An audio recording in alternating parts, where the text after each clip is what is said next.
friends, welcome back once again. I'm your Darshan and welcome to my little kitchen, that is Darshan's little kitchen.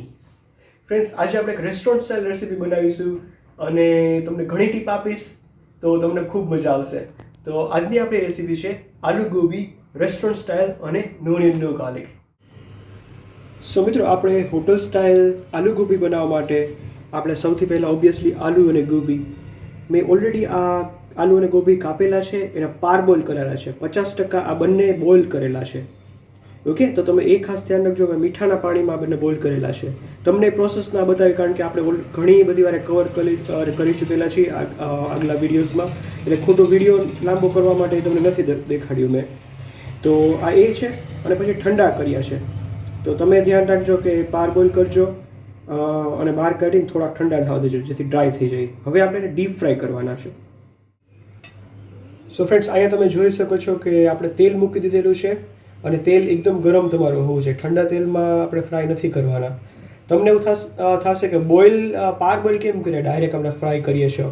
તો આપણે direct તમે નાખશો ને તો એ એક શેપ એને એકદમ શ્રિંક થઈ જશે, એ દેખાવામાં જરાય સારા નહીં લાગે. એટલે પાર બોઇલ કરી પછી એને આપણે ડીપ ફ્રાય કરવાના હોય છે અને હોટલ્સમાં એવી રીતે જ થાય છે. ફ્રાય કરીએ. હું એકસાથે જ બટેકા અને ફ્લાવર બંને એક સાથે જ કરી દઉં છું. તો ફ્રેન્ડ્સ, આપણે આવી રીતે ફ્રાય કરીશું. ઓલરેડી આપણે 50% કૂક જ થયેલા છે આપણા વેજીટેબલ્સ, તો એને હાફ જ કૂક કરવાના છે. થોડું બ્રાઉનિંગ આવે અને કૂક થઈ જાય ત્યાં સુધી આપણે ફ્રાય કરીશું. અને તમે શેપ બી જોઈ શકો છો, જો સિકડાઈ એકદમ જે શ્રિંક થઈ જાય એવા નથી થયા. એનું કારણ જે છે એ તમારા માટે ખાસ ટીપ છે મિત્રો, કે ડાયરેક્ટ તમે આવી રીતના એને ફ્રાય કરશો કાચામાંથી તો શ્રિંક થઈ જશે, શેપ ખરાબ થઈ જશે.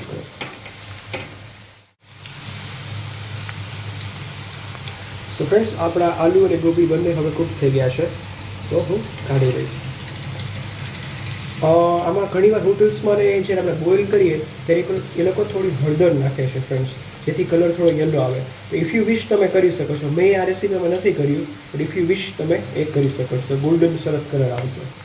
એનીવે, હવે હું કાઢી લઈશ. આલુ અને ગોબી તમે જોઈ શકો છો રેડી થઈ ગયા છે. મેં લગભગ 2 જણાનો સ્ટાર્ટર પોર્શન જેવું મેં અત્યારે કર્યું છે. તમે ક્વોન્ટિટી તમારી રીતે તમે જોઈને કરી શકો છો. તો હવે આપણે એકચ્યુઅલી વઘાર કરવાનો છે. બધી આપણી પ્રોસેસ થઈ ગઈ છે. હવે નેક્સ્ટ પ્રોસેસ એકદમ ક્વિક છે, તો એ જોઈશું હવે. સો ફ્રેન્ડ્સ, હવે વઘારની આપણે સ્ટાર્ટ કરીએ. તો મેં અહીંયા મારું આપ જોઈ શકો છો પ્રોફેશનલ આયર્નનું વોક લીધેલું છે. તમે નોનસ્ટિકમાં બી કરી શકો છો, પણ ટેસ્ટ ઓબ્વિયસલી હોટલ સ્ટાઇલ કહું છું તો ટેસ્ટ એમાં જ સારો આવે છે. તો તેલ ગરમ છે એકદમ, આપ જોઈ શકો છો. હવે સૌથી પહેલાં આપણે જીરું એડ કરવાનું છે.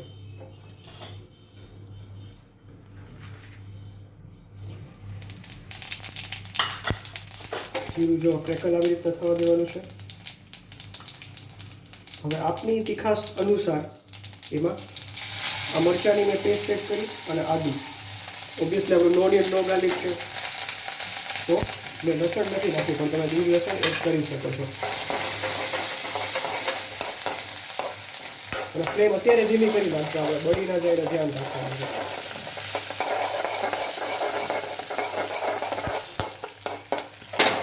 થોડું સતરાઈ જાય એટલે હવે આપણે ટમેટો એડ કરી દઈશું. મેં તમને આની પહેલાં ચોપ મસાલાની એક રેસીપી કીધેલી છે. જો ફ્રેન્ડ્સ આપની પાસે રેડી હશે તો તમારે આ ટમેટા નાખવાની જરૂર નહીં પડે.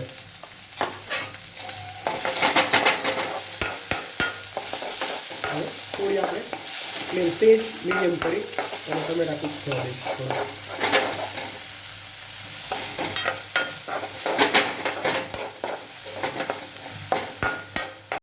હવે ફ્રેન્ડ્સ, નેક્સ્ટ સોલ્ટ અત્યારે જ એડ કરી દેવાનું છે, જેથી ટમેટામાંથી પાણી જાય. અને ગેસ આપણે હાઈ કરી દઈશું અને હવે થોડા આપણે મસાલા એડ કરી દઈશું. બધા ઘરના જ મોસ્ટલી મસાલા છે. તો હળદર,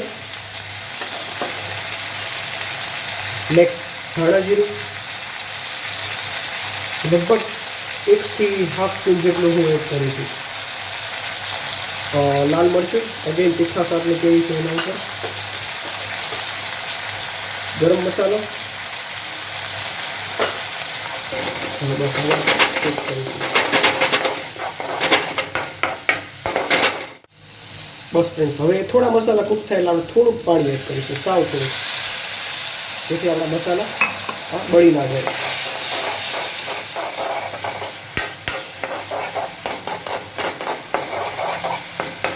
અને તેલ ના છૂટી જાય એકદમ ત્યાં સુધી આપણે આ ગ્રેવી થવી જોઈએ.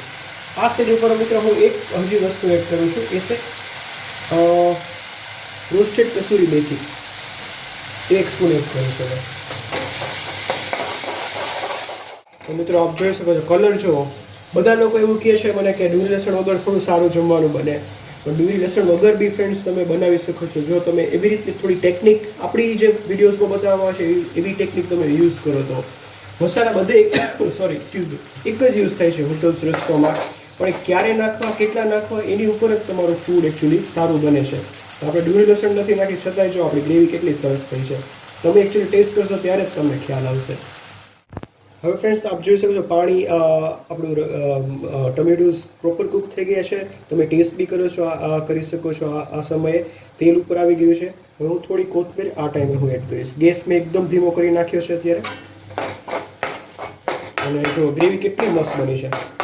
આપણે હોમના જ ઘરના જ બધા મસાલા યુઝ કર્યા છે. મેં કોઈ પંજાબી એવા સેપરેટ મસાલા અત્યારે નથી યુઝ કર્યા. હવે ફ્રેન્ડ્સ બસ આ સમયે હું આપણા જે આલુ ગોબી હતા કૂક કરેલા એ એડ કરી દઉં છું. અને સાથે સાથે બીજી એક જરૂરી વસ્તુ આ ટમેટોઝના વેજીસ છે. આ જે આપણે કાપેલા હોય એવી રીતે જ મોટા મોટા કાપવાના છે. એ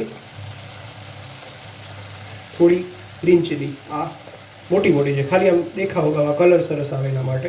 યોગિક તમારે નાખવી હોય તો તમે નાખજો. અને ખાસ ચાટ મસાલો છે. ખટાશ થોડીક આમાં આવી જોઈએ તો થોડો ચાટ મસાલો આપણે એડ કર્યો. બસ હવે બધું ટોસ કરવાનું છે એક સાથે. એક લાઇટ આવી રીતના સ્પૂનથી મિક્સ કરી દઈશું. તમે કલર જોવો ફ્રેન્ડ્સ. હજી એક ફાઇનલ એક વસ્તુ તમારે હજી એકચ્યુઅલી નાખવાની છે, હું હમણાં એડ કરું છું. એ હોટલ્સ રેસ્ટોરન્ટ યુઝ થાય જ છે એ વસ્તુ, અને એનાથી જ મસ્ત ટેસ્ટ આવે છે. તો હું એક હજી ફાઇનલ ટોસ કરવા આપી દઈશ. હું આ પ્રોફેશનલ કરું છું એટલે તમારે પ્રેક્ટિસ હોય તો તમે કરી શકો છો આવી રીતના. હવે જે મેં તમને કહેલું કે આપણે ફાઇનલ એક વસ્તુ એડ કરવાની છે, તો એ છે ક્રીમ. આપની પાસે ક્રીમ ના હોય તો તમે કાં એકદમ સારું દહીં હોય એ તમે એડ કરી શકો છો, ખાટું ન હોય એવું, અથવા તો કાજુની પેસ્ટ. હોટલ્સ અને રેસ્ટોરન્ટમાં આ વસ્તુ યુઝ થાય જ છે ફ્રેન્ડ્સ.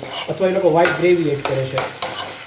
તો તમે નાખો તો તમારો ખરેખર તો જ તમારો એકચ્યુઅલી હોટલ રેસ્ટોરન્ટ જેવો ટેસ્ટ આવશે. એકદમ થોડું જ નાખવાનું હોય છે. તમે ઘરની મલાઈ બી પેટીને નાખી શકો છો.